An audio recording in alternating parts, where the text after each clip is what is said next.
ఎవరికి ఫోటోలు పిచ్చలేదు. చిక్కిపోయిన ఆంధ్ర రాష్ట్ర ప్రభుత్వం లోగో పెట్టి మనం విడుదల చేస్తున్నాం. బెల్ట్ పైన డాక్టర్ సర్వేపల్లి రాధాకృష్ణ గారు మన కిట్ పేరుతో బెల్ట్ ఇస్తున్నాం.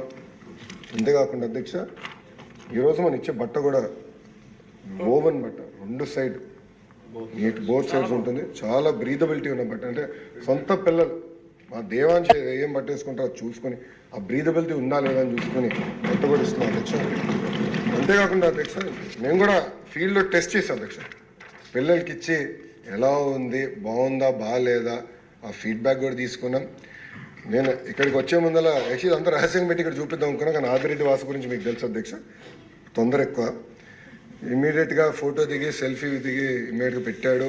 మీడియాలో కూడా సోషల్ మీడియాలో కూడా చాలా పాజిటివ్గా ప్రజలు కూడా రిసీవ్ చేసుకున్నారు అధ్యక్ష. మీరు చూస్తే ఇక్కడ కూడా మనం ఇస్తున్న వర్క్ బుక్స్లో ఎక్కడ కానీ నో ఫొటోస్. గౌరవ ముఖ్యమంత్రి గారి ఫోటో లేదు, విద్యాశాఖ మంత్రి గారి ఫోటో లేదు, ఎవరు ఫోటో లేదు. చాలా క్లియర్ మెసేజ్తో మంచి మోటివేషన్ కోట్స్ కూడా పెట్టాలని గౌరవ సెక్రటరీ గారు కూడా నేను చెప్తాను జరిగింది. ఎస్పీడీ గారు కూడా నేను చెప్పాను అధ్యక్ష.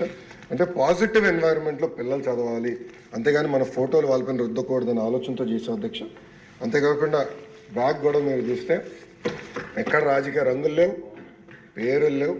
చాలా అద్భుతమైన క్వాలిటీ బ్యాగ్ పిల్లలకి ఇవ్వాలి.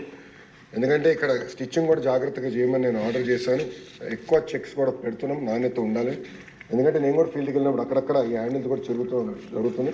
అది జరగకూడదని మేము నిర్ణయం తీసుకున్నాం. అందుకే స్పెషల్గా కేర్ తీసుకోవాలని కూడా అధికారులు నేను సూచించాము అధ్యక్ష. ఇంకో పక్కన మిడ్ డే మీల్కి వచ్చేగల అధ్యక్ష, ఒక చిక్కీ సప్లైలో రాబోయే 5 సంవత్సరాలు 240 కోట్ల రూపాయలు మన ప్రభుత్వం సేవ్ చేసుకుంటుంది అధ్యక్ష.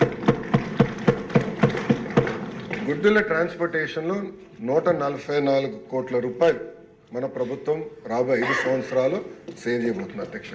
అంటే దాదాపు రాబోయే 5 సంవత్సరాల్లో 1000 కోట్ల రూపాయలు ఒక స్కూల్ ఎడ్యుకేషన్లో మన ప్రభుత్వం సేవ్ చేయబోతుందని గౌరవ సభ్యులకు నేను తెలుపుతున్నాను అధ్యక్ష. అంతేకాకుండా అధ్యక్ష, పెద్ద మాటలు చెప్తారు. రేపేదో కార్యక్రమం పెట్టుకున్నారు ఆ పార్టీ వాళ్ళు. నేను సూటిగా ప్రశ్నించాలనుకుంటున్నాను అధ్యక్ష. గుడ్డుల సప్లైకి మీరు ఎందుకు 200 కోట్లు బకాయిలు పెట్టారు? చిక్కీ సప్లైకి 60 కోట్లు, చివరికి ఆయా నైట్ వాచ్మెన్ వాళ్ళకి ఇవ్వాల్సిన జీతాలు 65 కోట్లు, క్లీనింగ్ మెటీరియల్స్ 22 కోట్లు అధ్యక్ష. అంటే సుమారుగా 352 కోట్ల రూపాయలు బకాయిలు పెట్టుకున్నారు. ఆ బకాయిలంతా కూటమి ప్రభుత్వం తీర్చిన అధ్యక్ష. ఈరోజు మాధవి గారు చాలా స్పష్టంగా బైజూస్ కంటెంట్ గురించి కూడా చెప్పారు అధ్యక్ష. గత ప్రభుత్వం ఏదైతే ఐప్యాడ్స్ ఇచ్చారో అది అందరికీ తెలిసిన విషయం, ఇచ్చారు, దాంట్లో ఎలాంటి సందేహం లేదు. కానీ అన్సూపర్వైజ్డ్ టెక్నాలజీ పిల్లల చేతిలో పెట్టకూడదు. స్వయంగా ఉపాధ్యాయులు తల్లిదండ్రులు నా దగ్గరకు వచ్చి అయ్యా మాకు ట్యాబ్లు ఇవ్వద్దు, కంప్యూటర్ ల్యాబ్లు ఏర్పాటు చేయండి, సూపర్విజన్ ద్వారా చేయండి అని చెప్తాం జరిగింది అధ్యక్ష. ఈరోజు నాకు కూడా 9 సంవత్సరాల పిల్లడు ఉన్నాడు ఇంట్లో. దేవాంశ్ ఇప్పుడు కూడా మేము నో ఫోన్, నో ట్యాబ్, వారానికి 1 సినిమా చూడగలుగుతాడు అధ్యక్ష.